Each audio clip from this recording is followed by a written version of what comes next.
200만원짜리 물건의 행복 유통기한은 딱 72시간입니다. 여러분 혹시 최근에 뭔가 비싼 걸 사셨나요? 새 폰? 명품 가방?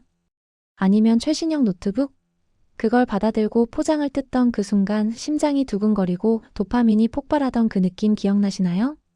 근데 이게 진짜 웃긴 게 뭔지 아세요? 바로 지금 이 순간 3일 전에 사신 그 물건이 여러분 방 한구석에 처박혀 있을 확률이 90%라는 겁니다. 200만원짜리 새 휴대폰이든 500만원짜리 명품 가방이든 받아든 지 3일만 지나면 그냥 그런 물건이 되어버립니다. 2026년 3월 삼성전자가 갤럭시 S26을 출시합니다. 지금도 전 세계 수백만 명이 이 폰을 손꼽아 기다리고 있죠. 언팩 행사는 2월 25일 샌프란시스코에서 열릴 예정이고요.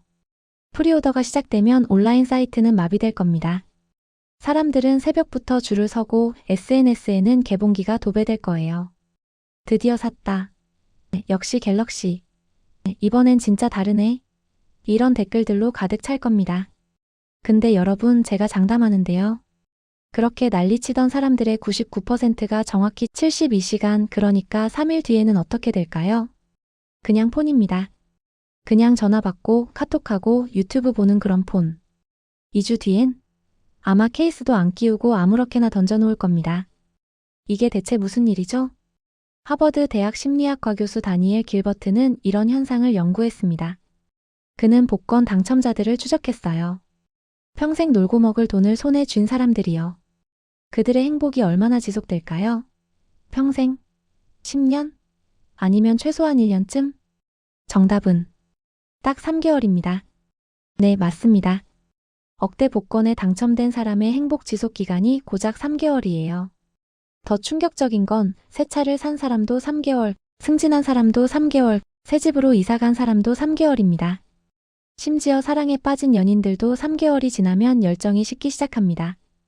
이게 바로 심리학에서 말하는 쾌락 적응, 영어로는 허다닉, 트레드밀이라고 부르는 현상입니다. 쾌락의 쳇바퀴. 이 이름이 왜 쳇바퀴냐면요. 여러분이 햄스터처럼 쳇바퀴를 계속 돌리는데 절대 앞으로 나아가지 못하기 때문입니다. 1971년 심리학자 필립 브링먼과 도널드 캠벨이 처음 이 개념을 만들었습니다. 그리고 1978년 그들의 유명한 연구가 나왔죠. 복권 당첨자와 사고 피해자 행복은 상대적인가라는 제목의 논문이었습니다. 이 연구에서 놀라운 걸 발견했어요.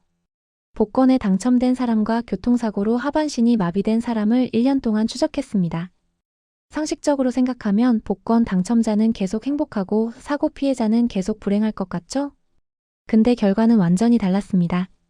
1년 뒤 두 그룹의 행복도가 거의 비슷한 수준으로 돌아왔어요.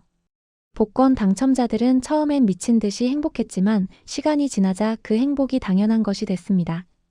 반대로 사고 피해자들은 처음엔 절망했지만 시간이 지나며 새로운 일상에 적응했고 작은 것에서도 행복을 찾기 시작했어요.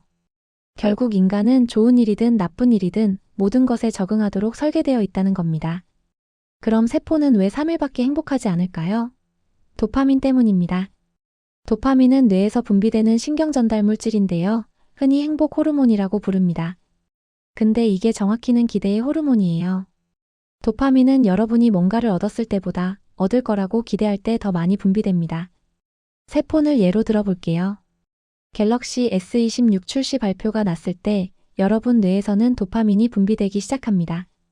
우와, 카메라가 2억 화소래. 배터리가 60W 고속 충전이래. 디자인 완전 예쁘네. 이런 정보를 접할 때마다 도파민이 펑펑 터집니다. 사전 예약 페이지에 들어갈 때 도파민. 카드 정보를 입력할 때 도파민. 주문 완료 버튼을 누를 때 도파민 폭발. 택배 송장 번호를 받았을 때 또 도파민. 현관문 앞에 택배가 도착했을 때 도파민 대폭발. 그리고 상자를 뜯는 순간이 피크입니다. 정점. 도파민이 최고조에 달하는 바로 그 순간. 근데 문제는 그 다음부터예요. 폰을 켜고 설정하고 앱을 깔고. 이제 이 폰은 현실이 됩니다. 더 이상 기대의 대상이 아니에요. 도파민은 기대에 반응하지 소유에는 반응하지 않습니다. 첫날은 그래도 괜찮아요. 역시 새 폰은 빠르네, 카메라 화질 미쳤다 이러면서 신기해합니다. 둘째 날도 어느 정도는 유지되죠. 근데 셋째 날부터는요? 그냥 폰입니다. 200만 원짜리든 100만 원짜리든 이제는 그냥 카톡하고 전화 받는 도구일 뿐이에요. 2025년 11월 국내 한 소비자 트렌드 연구소에서 흥미로운 조사를 했습니다. 최근 1년 내에 100만 원 이상 제품을 구매한 2,000명을 대상으로 구매 후 만족감이 얼마나 유지됐는가를 물었어요. 결과는 충격적이었습니다. 응답자의 73%가 3일에서 일주일 사이에 흥분이 가라앉았다고 답했고요. 89%가 한 달 뒤에는 완전히 익숙해져서 특별함을 못 느꼈다고 답했습니다. 더 웃긴 건 23%가 구매한 걸 후회했다고 답했다는 거예요. 왜 이런 일이 벌어질까요? 진화심리학적으로 설명하면 이렇습니다. 인간의 뇌는 생존을 위해 설계되었습니다. 행복하라고 설계된 게 아니에요. 우리 조상들이 살던 시절을 생각해 보세요. 만약 먹을 걸 찾았을 때 계속 행복했다면, 아, 이 과일 맛있다. 영원히 이것만 먹으면 돼 이러고 있었다면 금방 굶어 죽었겠죠. 그래서 뇌는 더 찾아, 더 모아, 다음은 뭐야? 라고 계속 우리를 자극합니다. 새로운 것을 찾게 만들고 새로운 목표를 설정하게 만들죠. 이게 바로 쾌락의 쳇바퀴입니다. 우리는 행복해지려고 뭔가를 사는데 사는 순간 뇌는 이미 다음은 뭐 살까를 생각하고 있어요. 옥스퍼드 대학교 웰빙 연구센터의 마이클 플랜트 박사는 이렇게 말합니다. 물건은 사람을 행복하게 만들지 못합니다. 왜냐하면 우리는 그것에 적응하기 때문이죠. 새 차나 새 폰을 사고 싶다고 생각해 보세요. 그런 다음 지금 갖고 있는 차나 폰을 생각해 보세요. 그게 지금 당신에게 얼마나 행복을 주나요? 아마 더 이상 생각조차 안 할 겁니다. 배경으로 사라졌으니까요. 그는 덧붙입니다. 진화적으로 보면 이건 합리적입니다. 자연은 우리가 행복하기를 원하지 않아요. 우리가 생존하고 번식하길 원하죠. 우리가 뭔가에 익숙해지지만 그걸 깨닫지 못하게 만드는 게 자연의 트릭입니다. 그래야 계속 자원을 모으려고 동기부여가 되니까요. 2025년 현재 이 쾌락의 쳇바퀴는 더 빠르게 돌아가고 있습니다. 왜? 기술 때문이죠. 숏폼 플랫폼을 보세요. 유튜브 쇼츠, 틱톡, 인스타 릴스. 15초짜리 영상을 무한으로 스크롤하잖아요. 이게 바로 도파민 농장입니다. 영상 하나 볼 때마다 작은 도파민이 분비되고 다음 영상에서 또 분비되고 또 분비되고 뇌가 완전히 도파민 중독 상태가 됩니다. 한국의 성인 스마트폰 사용률이 97%예요. 그리고 그중 대부분이 하루에 평균 4시간 이상 폰을 봅니다. 무엇을 보냐고요? 주로 숏폼 콘텐츠, SNS, 쇼핑몰입니다. 특히 쇼핑몰이 무서운 이유가 뭔지 아세요? 알고리즘 때문입니다. 2025년 11월 전국 뉴스에서 보도한 포모 소비 심리 분석 기사가 있었어요. FOMO는 Fear of Missing Out, 즉 뒤처질까봐 두려운 심리를 말합니다. 여러분이 쿠팡이나 네이버 쇼핑에서 뭔가를 한 번만 검색해도 알고리즘이 즉시 반응합니다. 페이스북, 인스타그램, 유튜브 할 것 없이 그 상품이 광고로 쫓아다녀요. 오늘만 50% 할인. 남은 재고 3개. 지금 안 사면 후회합니다. 이런 문구들과 함께요. 이게 무섭습니다. 왜냐면 뇌는 이런 메시지를 위협으로 인식하거든요. 지금 안 사면 영영 못 산다는 공포. 이 공포가 충동 구매를 만들어냅니다. 여러분은 스스로 선택했다고 생각하지만 사실은 알고리즘이 설계한 틀 안에서 움직이고 있는 거예요. 실제로 2025년 상반기 통계를 보면 한국인의 충동 구매 비율이 전년 대비 34% 증가했습니다. 특히 20대와 30대가 심각한데요. 이들의 평균 월 충동 구매액이 무려 47만 원에 달했어요. 이 중 70%가 구매 후 일주일 내에 후회했다고 답했습니다. 왜 이렇게 됐을까요? 도파민 내성 때문입니다. 마약 중독자가 점점 더 많은 양을 필요로 하듯이 우리 뇌도 도파민의 내성이 생깁니다. 처음엔 10만 원짜리 물건을 사도 행복했는데 나중엔 100만 원짜리를 사야 같은 수준의 도파민이 나와요. 그리고 더 나중엔 200만 원, 300만 원. 끝이 없습니다. 이게 바로 도파민이라는 신조어가 생긴 이유예요. 도파민과 파민 게임에서 아이템을 모으는 행위의 합성어죠. 사람들이 도파민을 농사짓듯이 수확하려고 한다는 겁니다. 더 자극적인 콘텐츠, 더 비싼 물건, 더 강렬한 경험. 계속 더를 찾아다니는 거예요. 그럼 여기서 질문 하나. 우리는 이 쳇바퀴에서 내릴 수 없는 걸까요? 내릴 수 있습니다. 어렵긴 하지만 가능해요. 첫 번째, 쾌락 적응을 인정하세요.